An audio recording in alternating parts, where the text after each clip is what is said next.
Welcome to my channel. ఈ రోజు ఈ వీడియోలో ఏం జరిగిందో తెలుసుకోవాలి అనుకుంటే ఈ వీడియోని చివరి వరకు స్కిప్ చేయకుండా చూసేయండి. ఇక వీడియోలోకి వెళ్తే రాజ్ అటు ఇటు తిరుగుతూ ఆలోచిస్తూ ఉంటాడు. కళావతి గారు ఏమయ్యారో ఏంటో, అప్పు విషయంలో ఏం జరిగిందో అర్థం కావట్లేదు.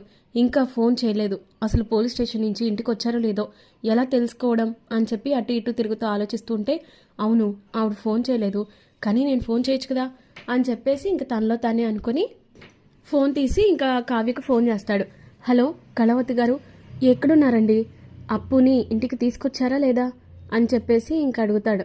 అడిగేసరికి కావ్యము ఫోన్ లిఫ్ట్ చేసి ఇప్పుడే వచ్చామండి, అసలు ఏం జరుగుతుందో ఏంటో అసలు అర్థం కావట్లేదు, అప్పుని ఎవరో కావాలనే ఇరికించారు అని చెప్పి అనేసరికి అసలు ఏం జరిగిందండి, అప్పుని పోలీసులు అరెస్ట్ చేయడం ఏంటి, అసలు తన పోస్ట్ నుంచి తీసేయడం ఏంటి అని రాజు అడిగేసరికి లేదండి, ఇలా తనని ఎవరో కావాలని ఇరికించారనిపిస్తోంది, అప్పు లంచం తీసుకుంటూ ఉండగా ఏసీబీ ఆఫీసర్స్కి రెడ్ హ్యాండెడ్గా దొరికిపోయింది, అందుకే తనని అరెస్ట్ చేశారు, తనని సస్పెండ్ చేశారు అని చెప్పి అనేసరికి వాట్, అప్పు లంచం తీసుకుంటూ దొరికిపోవడం ఏంటండి, అసలు ఏం మాట్లాడుతున్నారు, తనకు అవసరం ఏముంది, అయినా అప్పు అలాంటిది కాదు కదా అనేసరికి అవునండి నేను అదేగా చెప్తున్నాను, అందుకే తనని ఎవరో కావాలని ఇరికించారు, ఈ విషయంలో ఎవరు ఇరికించారో తనని అస్సలు అర్థం కావట్లేదు అని చెప్పి తనలో తానే ఫీల్ అవుతూ ఉంటుంది.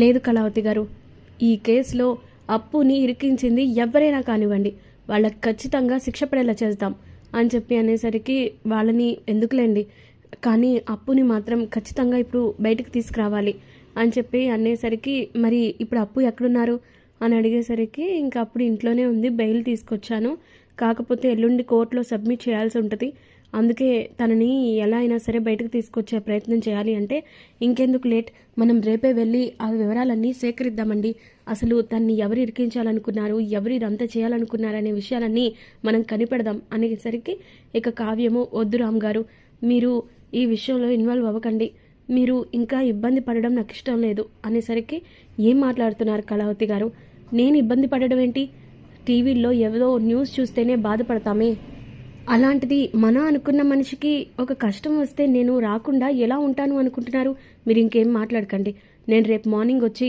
అన్ని వివరాలు మాట్లాడతాను సరేనా అని చెప్పేసి ఫోన్ పెట్టేస్తారు. పెట్టేసిన తర్వాత ఇంక ఈలోపు కావ్యము ఆలోచిస్తూ ఉంటే ఇంకా అపర్ణ అలాగే ఇంద్రాణి వస్తారు, వచ్చి ఏంటమ్మా కావ్య ఏం మాట్లాడుతున్నావు, ఎవరితో మాట్లాడుతున్నావు అని చెప్పి అంటారు.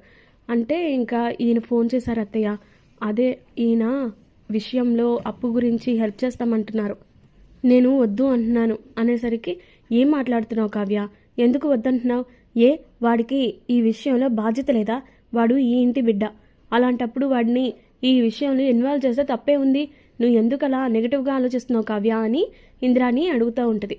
అది కాదు అమ్మమ్మ గారు, నేను అనేది అలా కాదు, బాధ్యత లేదు అని కాదు, అప్పు విషయంలో ఇన్వాల్వ్ అవ్వద్దు అని కాదు, కానీ ఈ విషయంలో ఆయనకి నిజం తెలిస్తే ఆయన ఎలా ఫీల్ అవుతారో, ఎంత పెద్ద ప్రమాదం వచ్చి పడుతుందోనని భయంగా అనిపించింది, అందుకే ఆయన్ని ఇన్వాల్వ్ చేయదలుచుకోలేదు అని చెప్పి అంటూ ఉంటుంది కావ్య. నిజమేంటమ్మా, అసలు ఏం జరిగింది అని అంటారు అపర్ణ ఇంకా ఇంద్రాని. అసలు విషయం ఏంటంటే ఈ విషయంలో కేసు విషయంలో అప్పుని కావాలని ఇరికించింది ఇంకెవరో కాదత్తయ్య, ఆ యామినినే ఇదంతా చేసింది అని చెప్పి ఇంకా కావ్య చెప్పేసరికి ఒక్కసారిగా ఇంకిద్దరు కూడా షాక్ అయిపోతారు. అందుకే ఈ విషయంలో ఇదంతా చేసింది యామిని అని తెలిస్తే ఆయన చాలా బాధపడతారు, పైగా ఆ తర్వాత ఆయన ఎలా రియాక్ట్ అవుతారో కూడా మనకు తెలియదు, అందుకే ఈ విషయంలో నేను ఆయన్ని వద్దు అంటున్నాను అంటది కావ్య.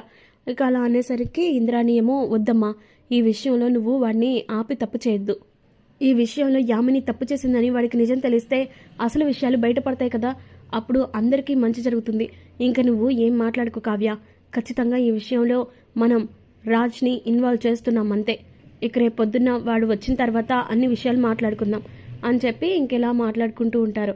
ఇక ఇంకా మరోపక్క అప్పు ఏమో బాధపడుతూ ఏడుస్తూ ఉంటుంది. ఇక కళ్యాణ్ వచ్చి ఏంటి పొట్టి, నువ్వు ఇలా ఏడుస్తూ కూర్చుంటే ఎలా, అయినా నీలాంటి వాళ్ళు ఏడవచ్చా చెప్పు, నువ్వు ఎంత ధైర్యంగా ఉంటావు, నువ్వు ఈ విషయంలో ఇంత డౌన్ అయిపోతే ఎలా, అయినా నీకోసమే కదా నేను ఈరోజు అమ్మతో కూడా ఎదిరించి మాట్లాడాను అని చెప్పి ఇంకా అలా ఎమోషనల్ అవుతుంటే ఇంకా అప్పు కూడా వచ్చి హగ్ చేసుకొని థ్యాంక్ యూ కుచ్చి, నువ్వు ఈరోజు అత్తయ్య గారిని ఎదిరించి మాట్లాడకపోయి ఉండుంటే నేను ఇంకా డీలా పడిపోయేదాన్ని, అసలు అత్తయ్య గారు జాబ్ మానేమన్నప్పుడే నాకు గుండె ఆగిపోయింది, నేను ఇన్నాను కలలన్నీ పెట్టుకున్న ఆశలన్నీ నేలమట్టమైపోయాయి అనిపించింది, కానీ నువ్వు ఇచ్చిన మాటలు నాకెంతో భరోసానిచ్చాయి. థ్యాంక్ యూ కుచి అని చెప్పి అంటూ ఉంటుంది అప్పు. ఇక ఆ మాటలకి కళ్యాణ్ కూడా ఎమోషనల్ అవుతూ, అలా ఎలా సపోర్ట్ చేయకుండా ఉంటాను చెప్పు, నేను మా అమ్మకి ఎంత కొడుకునో నీకు అంతే భర్తను కదా, మరి అలాంటప్పుడు మీ ఇద్దరు నాకు చాలా ఇంపార్టెంట్, అందుకే ఇద్దరిని కూడా నేను హర్ట్ చేయలేను అని చెప్పి కళ్యాణ్ అంటాడు. ఏది ఏమైనా ఈ విషయంలో అమ్మకి నువ్వు తప్పు చేయలేదనే విషయం తెలుసు, అందుకే కదా నిన్ను అన్ని మాటలన్నా కూడా ఎక్కడా నువ్వు తప్పు చేసావని కానీ నువ్వు లంచం తీసుకున్నావని కానీ ఎక్కడా అనలేదు. అంటే దీని అర్థం ఏంటి, అమ్మకు కూడా నీ మీద మంచి ఒపీనియన్ ఉంది. ఈ రోజుతో నాకు ఇంకో క్లారిటీ కూడా వచ్చింది, అదేంటంటే నిన్ను అతి త్వరలోనే మా అమ్మ తన కోడలుగా అంగీకరిస్తుంది, ఈ విషయంలో నాకు క్లారిటీ ఉంది అని చెప్పేసి అలా మాట్లాడుతూ ఉంటాడు. ఇక అలా హ్యాపీగా మామూలుగా నార్మల్ అయిపోతుంది ఇక అప్పు కూడా. ఇక నెక్స్ట్ డే మార్నింగ్ అయితే ఇంక ఇంట్లో వాళ్ళందరూ మాట్లాడుకుంటూ ఉంటారు. కావ్యేమో ఈ శ్రీను విషయంలో ఎలా అయినా సరే అసలు నిజాలు రాబట్టాలి అత్తయ్య, అప్పుని కావాలని ఎందుకు ఇరికించాడో తెలుసుకోవాలి అని చెప్పి ఇంక అలా మాట్లాడుకుంటూ ఉంటే రాజు వచ్చేస్తాడు. వచ్చి అందుకేగా మనం ఉన్నది, మనం ఇప్పుడే వెళ్ళి ఖచ్చితంగా ఈ విషయంలో ఎవరిదంతా చేశారో, అసలు ఆ శ్రీను వెనుక ఎవరున్నారో, ఇదంతా ఎవరు ప్లాన్ చేశారో తెలుసుకుందాం అని చెప్పి అట్లా మాట్లాడుతూ ఉండేసరికి ఇప్పుడు మనం తెలుసుకోవాల్సింది ఆ శ్రీను వెనుక ఎవరున్నారు ఏంటి అని కాదు, ఆ శ్రీనుతో నిజం చెప్పించి అప్పు మీద ఎలాంటి తప్పు లేదని మనం నిరూపించడం. ఇదంతా మనం కోర్టులో నిరూపించగలిగితేనే తనకి శిక్ష పడదు, అలాగే తను నిర్దోషిగా బయటకు వస్తుంది అని చెప్పి అంటూ ఉంటుంది కావ్య. ఏంటండి మనం అంత ఈజీగా ఎలా వదిలేస్తాం, అసలు అప్పుని ఇంత పెద్ద కేసులో ఇరికించిన వాళ్ళని మనం ఎంత ఈజీగా ఎలా వదిలేస్తాం, అసలు ఆ శ్రీను అంత ధైర్యంగా ఏసీబీ ఆఫీసర్స్తో కన్సల్ట్ చేసి మరీ వచ్చాడు అంటే ఖచ్చితంగా తన వెనక ఇంకెవరో ఉన్నారనిపించట్లేదు. అప్పు మీద శ్రీనుకి డైరెక్ట్ గ్లడ్జ్ లేదు, సో ఎవరో వెనకాల నుంచి నడిపించారు. ఈ విషయంలో అప్పుని ఇరికించాలని చూసిన ఏ ఒక్కరిని కూడా వదిలిపెట్టే ప్రసక్తే లేదు అని చెప్పి రాజా అనేసరికి ఇంకా నానమ్మ అలాగే అపర్ణ ఇద్దరు కూడా కరెక్ట్గా చెప్పావు రామ్, ఇప్పుడు మనం అదే చేయాలి, ఆ వెనకాల ఉన్నది ఎవరో ఏంటో తెలుసుకొని వాళ్ళకి తగిన శిక్ష పడేలా చేయాలి అని చెప్పేసి అలా అంటూ ఉండేసరికి ఇక అప్పుడు కావ్యమో అదేం వద్దు అత్తయ్య, చెప్తున్నానుగా శ్రీనుతో మనం నిజం చెప్పిస్తే చాలు అని చెప్పి అంటూ ఉంటుంది కావ్య.